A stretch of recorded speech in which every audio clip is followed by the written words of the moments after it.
Halo Sahabat Samuel, ketemu lagi dengan saya Fitra Faisal Hastiadi, Senior Economist dari Samuel Sekuritas Indonesia. Seperti biasa, kita akan membahas apa yang terjadi seminggu ke belakang dan menerawang seminggu ke depan. Dalam tinjauan minggu yang lalu, apa saja yang terjadi? Pengumuman inflasi 0,076% year on year. Dibandingkan dengan konsensus, ini jelas di bawah konsensus yang 1,88%. Sebenarnya kalau kita bandingkan dari Desember, posisinya di tahun lalu yang 1,57%, trajektori dari inflasi memang sudah rendah, downward sloping.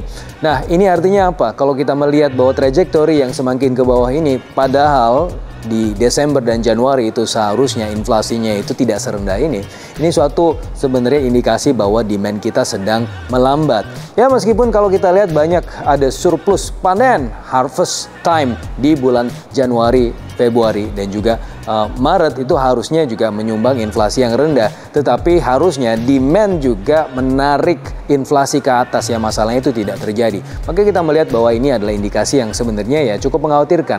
Dan kalau kita melihat juga di tahun lalu 2024 kemarin juga diumumkan bahwa pengumuman growth tahun 2024 itu 5,03%. Padahal target pemerintah 5,2%. 5,03% ini bahkan itu lebih rendah dibandingkan dengan tahun 2023 yang 5,05%. Jadi ini turun terus. Apalagi kalau dibandingkan dengan posisinya selama 10 tahun terakhir secara rata-rata 5,07% apabila kita mengexclude pandemic times. Ini artinya ya memang dari satu sisi ekonomi kita masih cukup resilient, masih cukup konsisten tumbuh 5%. Tetapi di sisi yang lain ya ternyata tidak bisa lebih dari 5% dan bahkan trajektorinya turun. Nah, ini merupakan tantangan besar buat pemerintah tentunya untuk mengejar target pertumbuhan ekonomi 8%. Mudah-mudahan ya beberapa paket-paket stimulus yang juga dihadirkan ya semenjak awal tahun ini bisa kemudian mendorong konsumsi. Cuma masalahnya di kuartal pertama tahun ini kita juga menyaksikan ada Inpres 1 tahun 2025 yang mana itu artinya ada sedikit alokasi anggaran sekitar 305 triliun.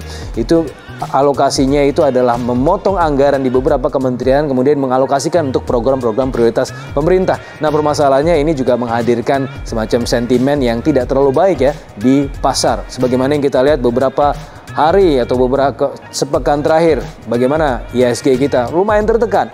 Ini sebenarnya bukan karena masalah dari global, karena kalau kita melihat iklim dari global itu sekarang menjadi lebih jinak. Bagaimana Trump yang sempat memang mengancam dengan ancaman-ancaman tarifnya ke China, juga Kanada, Meksiko, tetapi itu kemudian sudah ditahan karena ada penundaan waktu tayang dari tarif tersebut. Cuma di sisi yang lain, kalau kita melihat kecenderungan US yang ya sedang melandai ya dan juga tidak menghadirkan tekanan yang cukup signifikan di emerging markets dan bahkan market-market lain itu justru juga baik performanya. Nah, kenapa IHSG kita justru turun? Nah, ini merupakan suatu menurut kami adalah sentimen dari beberapa peristiwa-peristiwa ekonomi domestik. Salah satunya juga pengumuman inflasi yang rendah, bagaimana juga pengumuman pertumbuhan ekonomi yang menunjukkan adanya pertumbuhan ekonomi yang mungkin di bawah sasaran yang seharusnya, dan kemudian juga ada rencana pemotongan anggaran atau realokasi anggaran dari pemerintah. Tetapi itu adalah hal-hal yang mungkin ya akan terjadi hanya di jangka pendek. Ini sentimen-sentimen negatif menurut saya bisa digantikan dengan sentimen-sentimen positif apabila pemerintah berhasil kemudian mengalokasikan anggaran ke tempat-tempat yang lebih efisien sehingga bisa mempush ekonomi kita di kuartal pertama di tahun ini. Ya, mudah-mudahan itu terjadi karena ya nanti kita lihat di pertengahan bulan Februari ini itu akan ada konsolidasi pemerintah. Mudah-mudahan itu juga ada rencana penganggaran yang jauh lebih efektif dan efisien sehingga bisa menghadirkan sentimen positif. Dan berita yang lain yang juga menarik adalah bagaimana Danantara melalui RUU BUMN yang terbaru itu sudah kemudian bisa ongoing. Nah, ini mudah-mudahan di akhir Februari atau awal Maret sudah ada PP-nya sehingga kita bisa melihat bagaimana program-program pemerintah itu bisa berjalan dan kemudian trajektori growth itu juga bisa berjalan. Salah satunya juga dengan push dari Danantara, bagaimana Danantara menjadi sumber pertumbuhan ekonomi baru, mudah-mudahan menuju 8% pertumbuhan ekonomi di tahun 3-5 tahun ke depan. Bagaimana market? Kita akan bahas berikutnya. Oke, sekarang kita akan bahas market. Ini ada semacam pola yang agak kontras ya antara emerging markets ya, karena bagaimana emerging markets sekarang ini justru perkembangannya positif, tetapi market kita terutama equity market itu dalam keadaan tertekan ya. Mudah-mudahan ini adalah short term behavior saja, karena saya melihat bahwa sentimen-sentimen negatif yang tadi saya sampaikan itu mudah-mudahan bisa berakhir dalam waktu dekat. Tapi di sisi yang lain, kalau equity market kita tertekan, di sisi yang lain bond market kita justru lebih baik performanya. Demand ya terhadap bond market ini meningkat. Mungkin orang-orang ingin menghindari resiko sehingga lebih banyak kemudian masuk ke bond market. Sebagaimana yang kita lihat juga dari yieldnya yang semakin lama justru semakin turun dan sekarang sudah di level 6,9%. Dan bagaimana rentang IHSG nanti seminggu ke depan ya, kita masih meyakini masih bisa rebound ya ke 6.800 dan 6.900 ya, meskipun tentu tekanan itu bisa hadir di 1 hari 2 hari pertama di pekan ini. Mudah-mudahan bisa rebound lagi sampai kemudian akhir pekan.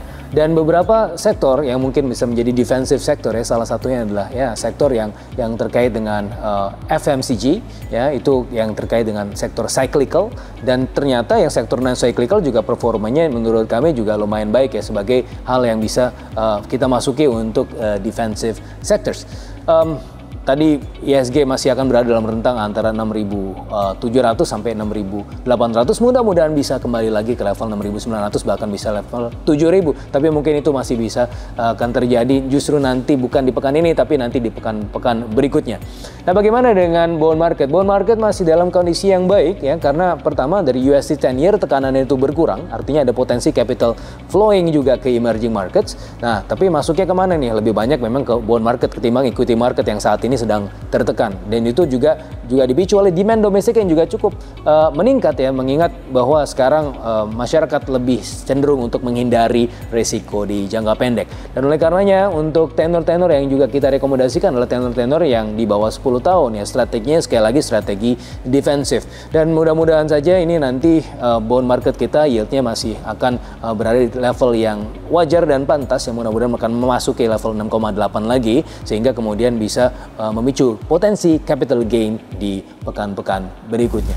Oke, sampai ketemu lagi dengan saya di acara Economic Update berikutnya, dan tetap percayakan investasi Anda kepada kami, Samuel Sekuritas Indonesia. Salam.